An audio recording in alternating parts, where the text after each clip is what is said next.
Reka twongere kubasuhuza tubaha ikaze nanone kuri Property in Rwanda nemera nk'ibisanzwe. Uyu munsi rero twagiye hafi y'umujyi wa Kigali dukora tour tujyana bita ku Muyumbu. Aha dufite inzu nziza, inzu nshyashya irangiye, nukuza uhita wimukiramo, yujuje byose, irarangiye, no kuzana famille ukahita wimukiramo. Ku bantu rero mutuye i Kigali ndagishaka gukodesha, aha ni ahantu heza cyane nabazaniye. Ni inzu iri ku buso bunini, ubuso 553, tukigurisha miliyoni 35, ariko wabaye interese waza tukumvikana tukakura amafaranga make. Ira ahantu rero ku Muyumbo, ahantu hazwi nko ku Gasima, no wango ku bantu bazi Kabuga, uvuye Kabuga ukaza gatoye uvuye ukajyana bita kuri rugende ya kaburimbo, hano ugeze ku mafarashi, wango ni iminota 10 n'imodoka ukaza ukagera hano kuri inzu. Ni inzu igizwe n'ibyumba 3, toilette 2, salon salle à manger ndetse n'umwanya w'igikoni, ikajyana negisi hanze nini. Nkuko muri kubona ko ifite jardin nini ndetse na parking hano, imodoka 5 hano zose uziparikamo. Mbojye kwakorera tour rero, kuzindi andi makuru arambuye ushobora kureje kuri nimero twashyizeho ukaduhamagara tukagugeza ahantu ugasura ukimukira muri inzu ukava mu kode bwa Kigali. Reka noneho tubakorere tour mugende mureba ibigize iyi nzu. Uko mureba rero tugiye kureba inzu yacu imbere hose, tuyitambagire hose mbereke uko imeze. Uko nababwiraga, wana iyi ni parking, hari imodoka 5 wazishyiramo zikaparkinga neza. Twaza ku ruhande dufite jardin, wana ko ni jardin nziza nini kandi yagutse, wana ko ni inzu nziza bifite view, ahantu heza cyane wakishimira gutura na famille yawe, ibintu bikagenda neza. Wana ko ni inzu nziza irangiye. Ahangaha reka twinjire mu nzu imbere turebe. Hano tutangira kuri iri baraza, wana ko iri ni baraza ryiza cyane rimeze neza. Hano iyi ni bariko, ufite view wirebera imisozi myiza cyane ya Kigali, wana ko ari hakurya ureba za Nyagasambu, wana ko ni ibintu byiza. Ubwo twava hano ku ibaraza hanze tukahita dukomeza tujya mu nzu. Rero tuto twinjira muri salo. Wow, wana ko salo nini, salo nziza, wana ko ni inzu nziza, wana ko ni inzu ifite amakaro hose, parafu nziza ya rangete nziza igezweho, wana ko ni ibintu hano bimeze neza, wana ko amakaro meza afite isuku. Iyi ni salle à manger rero, nkuko muri kwibona uyu ni umwanya wa salle à manger, wana ko ni ibintu byiza, wana ko ni inzu nini kuri famille rwose, nta kintu bitwaye.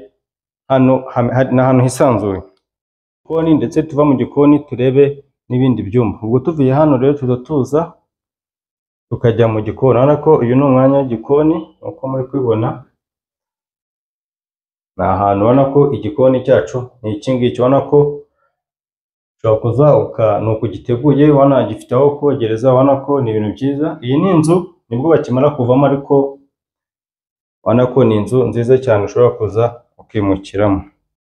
Reka turebe mu cyumba, tugiye mu byumba. Aha tukira icyumba cya mbere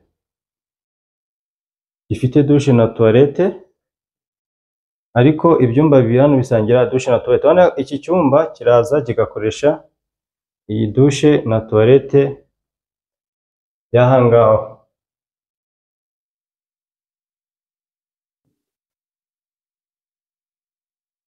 Tutemberane turebe master bedroom iri hehe. Wana iyi ni corridor.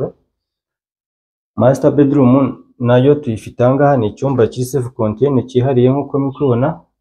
Uko nabibabwiye, wana ko muri hangana iyi ni inzu babamo, ariko bari kwimuka, niyo mpamvu iri kugurishwa. Wana ko iyi ni master bedroom, wana ko ni icyumba kinini kisanzuye nkuko muri kubibona.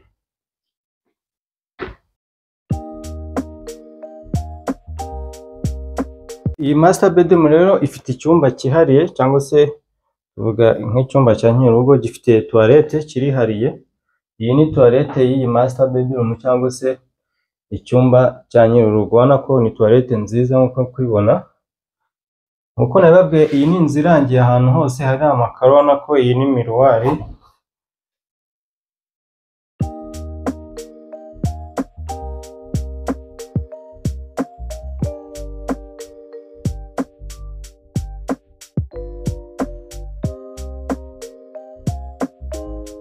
Turebe ikindi cyumba cya gatatu, aricyo cya nyuma, ubundi tuzengurukane turebe hanze ho hameze gute.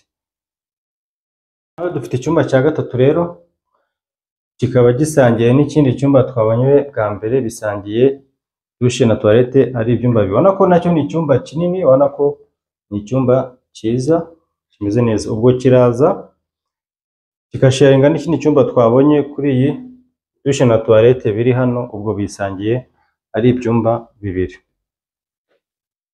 Nguruke turebe mu gikari, turebe se ho bimeze bite annex aho tuzifite. Nkuko nababwiye ni inzu iri mu buso bunini, metero kare 553, nawe urumva ko ni ahantu hafi ibibanza bibiri, ni ahantu hanini cyane. Ngiye mpamya ko hanarenga, ahubwo hafi hafite nka 600. Aha twaje rero ubona ko ni mu gikari hinzu, ubona ko cyane ikigega cy'amazi. Iyi ni annex ifite icyumba na salo, ibyumba bibiri na salo, ubona ko ni ahantu hanini cyane. Nkuko namwe ubona ko iki ni igikari kiri kuri pati y'inzu, ubona ko aha ni ahantu abantu baba batuye Kigali, ubundi hano hajyamo indi nzu. Ubona ko iki ni igikari cyose, ubona ko aya ni amadushe n'amatoilette, ubona ko ni ibintu byiza, ubona ko ni ahantu heza cyane kwimukira rwose, ubona ko ni ahantu heza. Ubona ko iki ni igikari cyisanzuye, ahantu hanini ushobora gukora uturima tw'imboga, ubona tw'igikoni.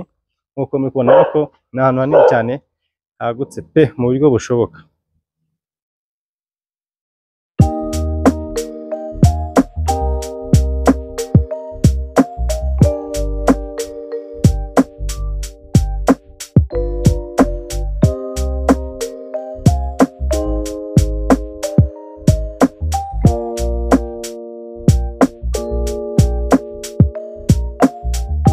Kubona rero tumaze gukorana tuba inzu yacu turayirangije, twari ku Muyumbo aho dufite inzu igurishwa miliyoni 35 ndetse harimo ibiganiro. Ni inzu ifite ibyumba 3, toilette 2, salo na salamanje ndetse n'igikoni cyo mu nzu. Iri mu buso bunini, metero kare 553, ukaza tukagutuza ahantu heza, ugatura na famille yawe, ubona ko ni ahantu heza isanzuye. Ni karibu rero, mwakoze kubana natwe kuri Property in Rwanda.